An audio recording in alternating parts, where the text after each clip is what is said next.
Hey everyone, and welcome to another episode of The Bottom Line. I'm your host, Lauren Kalil. On today's show, we have Brent, Fikowski, and Justin LoFranco here to talk about the return of Reebok's bonus program at the games that awards money to athletes that win events while wearing a select lineup of Reebok shoes. This is definitely exciting for the athletes in the community. And Brent, athletes wearing these shoes who win a single event, they can win $12,000 and then plus an additional $3,000 from CrossFit for a total of 15K.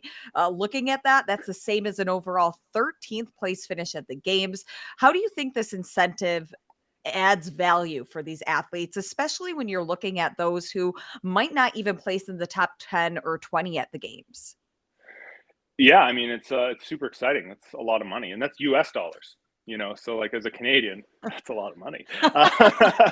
And, and especially for athletes that have to travel from around the world, whether that's from Europe, yeah, I mean, it's just super exciting. It's a great income earning opportunity. It's a great PR opportunity for Reebok, and I'm sure we'll get into it, but it's also, a good earning opportunity for the athletes that are not in the individual and team. For the athletes in the adaptive category, for example, it's pretty cool. And especially seeing it like this is the second year they're doing it. Now that we have a year under our belt, what were your biggest takeaways from actually seeing it play out at the games, Brent? Yeah, I think hopefully now athletes will stock up on the shoe if they can. You heard stories last year of a few athletes kind of like last minute before an event were scrambling and asking people like me, "Hey Brent, can you hook me up? Call Jordan and get me a pair of shoes. I might win this event." And hopefully athletes will know leading I up think that was that Guy that last they need to year get it. who was doing that. Oh, maybe. Yeah, Oh, yeah, yeah. yeah, I remember that. Yeah, and so hopefully athletes will make sure they get the X2 in advance, break it in a bit, and be ready to party, and hopefully they can wear it in the right event. So Justin, this is something that I mean we've been talking about, especially since the launch of it last year. But a great example of somebody who really took advantage of this last year, you both know it was Pat Vellner. Aside from taking home $120,000 for obviously winning second place, he won an additional $39,000 for his 3 event wins while wow. wearing the Reebok shoes. Like that's somebody's income. Justin, what does this say about the growth of earning potential at the CrossFit Games and Reebok really giving the opportunities to athletes with this program?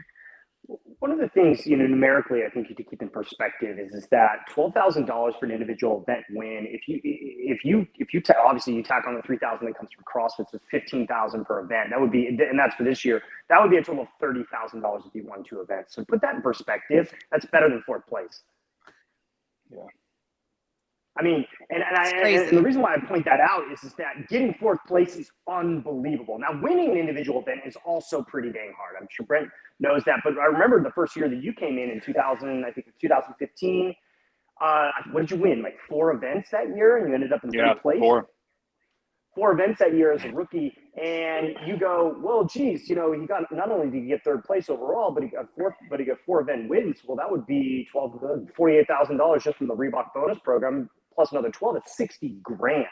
That is huge, and it just goes to show that Reebok's now exploring some other opportunities for earning potential, and I'd really like raising the average payout for the games athletes. And right now, it is so far weighted at the top that if you don't place in the top 10, you walk away with very little money. If you place in the bottom 15, you make not even enough to cover your games expenses. You do not make enough money in the bottom 15 or probably even the bottom 20, depending on where you're coming from. European, Oceania, African athletes are going to pay a lot more money to travel and for the expenses related to that, but you don't even make enough to go to the games. And I think that's kind of like, I think that we would all like to see athletes, every athlete, and I have to applaud CrossFit for moving the payouts all the way down to 40th. So every athlete is going to be walking away with some money. But I think everybody would like to see each athlete at least covering their expenses to go compete at the top of their sport. And this gets us a little bit closer to doing that now. And Brett, that was something that we talked about on a separate episode of The Bottom Line is once CrossFit released that they were paying up to the 40th place at the games. It's great to see that moving forward, but how does this kind of move the needle forward when we're talking about professionalizing the sport, to see brands like Reebok giving athletes even a bigger piece of the pie to kind of offset some of those expenses to travel to the games? Yeah, well, like Justin said, great initiative that CrossFit. I think in the past, whenever there was an increase in payouts, it was always just increasing the top 20, just kind of bumping that up a few percent. And so to actually pay out from 21st to 40th, that needs to be applauded for sure. That's huge. Don't want to not mention that again. I think it's cool that there's that Reebok obviously is showing they still are very much involved, in the training space, in the fitness space, right? They're not going anywhere, and they're willing to support athletes, and not just athletes in the individual and the teams, but also in the the masters, the teenagers, and the adaptive divisions. I think that's super cool, and it just kind of like puts a flag in the sand and say, hey, we're willing to do this. We're willing to put our money where our mouth is, so to speak, and not just make a shoe that's the best training shoe, but also kind of put some money behind it and build a bit of publicity around it. And then maybe especially now that they've done it 2 years in a row, might challenge some other brands, like how can we create something like this, earning opportunities, whether that's at semis or at the games, to create some buzz for a brand, but then also get some money in some athletes' pockets. Hopefully we'll continue to see more of that creativity for sure. Do you guys think that?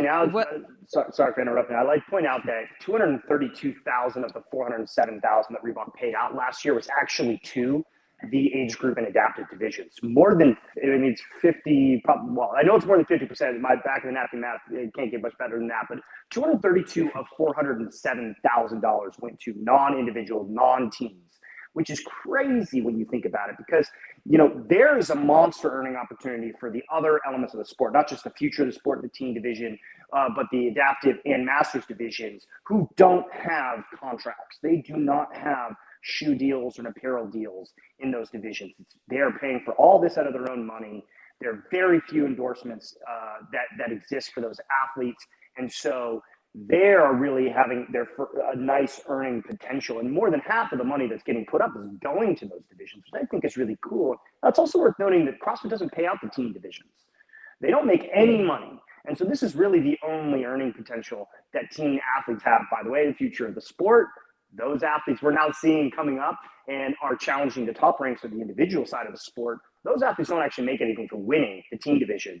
And even not just an impressive feat, but they're the ones who are going to be graduating pretty soon and, going toe-to-toe with Brent Fikowski and Tia Toomey and other athletes. We're already seeing that now. So it's not as if those athletes are not capable and not able to qualify as individuals. I think we should be looking towards the future of the sport as well, and supporting them with the financial opportunities for being the fittest in their category. I'm curious then, Justin, do you think that other brands will start to maybe compete with Reebok in the sense that they're having their own bonus program, and then people will have to pick and choose which shoes do I wear because who's offering more money? Will more people come to the table? I think it's a great stunt. I think it's a great guerrilla marketing effort. It's completely it's really smart when they did it. I like the fact that they're doing it again. They made some small modifications to the program. I would love to see other brands start doing it. When you think about what it costs to actually be a partner of the CrossFit Games, it's a 7-figure contract. And so Reebok paid out $407,000 in payouts last year. They may pay out more or less this year. I don't know. So let's just call it $500,000 for a second. So for $500,000, essentially, you can get individual athletes, in fact, more athletes to begin wearing maybe your shoe or maybe using your grips, or maybe doing something else. Like if you crush a Fitted can, after you win a workout or something like that, or if you post something immediately on social media doing that. I think every brand, I'm not going to do the creative for all these brands, but it's certainly an option that's out there. Bear Complex could do something with grips, or Element 26 or somebody else. I think that obviously the jersey is already static. That's not something that can be changed. You can't do that. But I think brands could get creative. I think it would be cool to see it. I would love to see ways that engage marketing efforts and throw real dollars. This is not a gimmick. This is real money.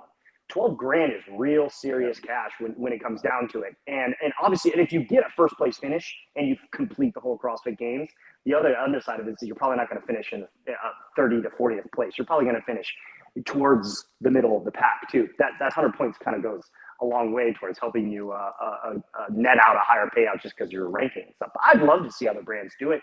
And frankly, it's not as expensive as sponsoring the CrossFit Games. So I don't know why more people don't do it.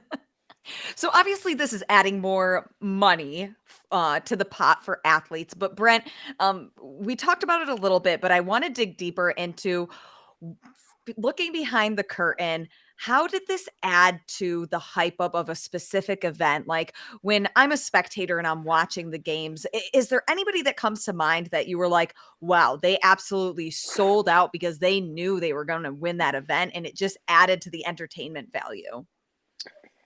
I think it was something we were kind of joking about backstage for sure. You know, if there was an event that, like I remember a little bit leading up to the rope climb sandbag event, Ski Erg, that was on Friday morning. And there were a few of us that kind of thought I thought I had a shot at it. I came second.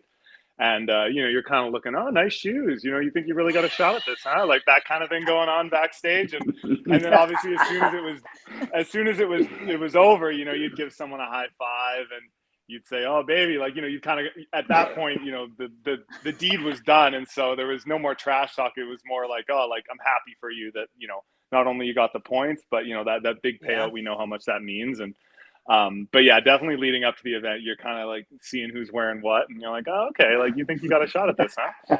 I know, I kind of piggybacking on what Justin said, I think it'd be interesting as well at, semifinals because you know, the payouts there are lower than, you know, some sanctioned events and some off-season events, and then there's more freedom for the athletes to, you know, wear different things. So I think that could be a cool opportunity for brands in the future. You heard it here first. If you you know, if you want to make a splash at one semifinal or multiple semifinals, you know, you could do it there. Sure. All right, Justin, what's your bottom line? My bottom line is I think I've already stated it, but I'll reiterate. More earning opportunities for games athletes. It translates not only to further professionalizing the sport of CrossFit, but you just pointed it out, entertainment value of each individual event. I remember 13 and 14 and 15 games seeing some of these guys just going, you know what, I'm going to win this freaking workout. I don't care. You know, what it takes. I'm going to make everybody hurt to chase me and to go after that. And I think there's great entertainment value in throwing enough money in a single workout to see that. That was like Matt Frazier winning $30,000 at the Dubai CrossFit Championship. I think this was 2018. Yeah. And there's this great clip that the Buttery Bros film was like, guess who's going to black out?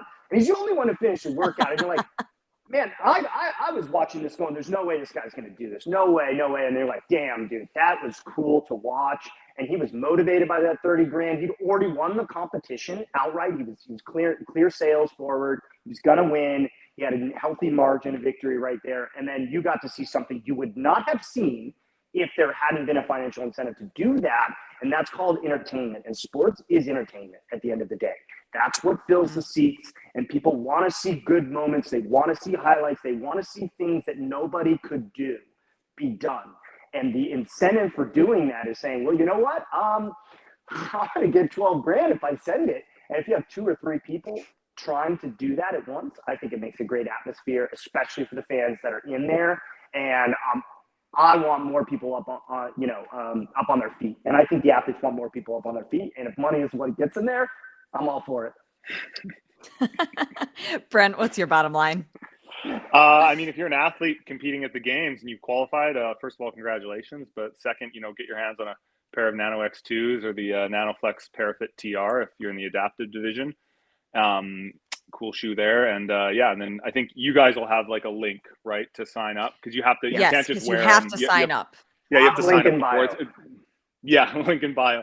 It's pretty simple. It's just like your name and stuff. It's not, you know, nothing crazy, but just so you're kind of on the list for Reebok. And then, I mean, if you're a fan, like, you know, keep your eyes open. And even if you're there at the games, maybe wear a pair of X2s and, you know, can't share any details, but maybe there'll be some rewards for the fans if you're rocking X2s and walking around at the games. Ooh, little tease there. We love that. All right, guys. Thanks so much. We'll see you at the CrossFit Games. See you at the CrossFit Games.